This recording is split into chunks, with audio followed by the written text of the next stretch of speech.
সাহস থাকলে আইপিএল এর লোগো পরিবর্তন করুন, কেননা সেটি মাশরাফির এক ব্যাটিং স্টাইলের আদলে বানানো। এমনটাই মন্তব্য করেছেন পাকিস্তানি এক খেলোয়াড়।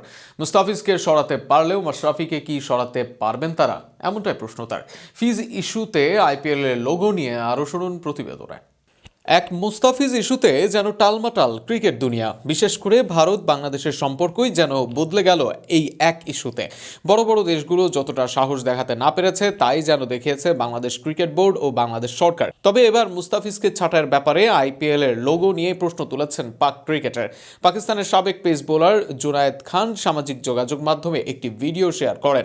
সেখানে সাবেক ভারতীয় ক্রিকেটার আকাশ চোপড়াকে বলতে শোনা যায়, আইপিএল এর লোগোটি অনেকেই এবি ডিভিলিয়ার্সের শট ভেবে থাকলেও বাস্তবে সেটি মাশরাফি বিন মুর্তজার ব্যাটিং শট অনুসরণ করেই তৈরি। নিজের ভেরিফাইড ফেসবুক পেজে এই ভিডিও শেয়ার করে পাকিস্তানের হয়ে 22 টেস্ট, 76 ওয়ানডে এবং 9টি টি-20 খেলা 36 বছর বয়সী জুনায়েদ মন্তব্য করেন, ভারতীয় ক্রিকেট বোর্ড যেভাবে মুস্তাফিজকে আইপিএল থেকে ছেঁটে ফেলেছে, তাতে তার ধারণা একসময় এই লোগোটিও বদলে ফেলা হতে পারে, যেটি মাশরাফির শট থেকে অনুপ্রাণিত।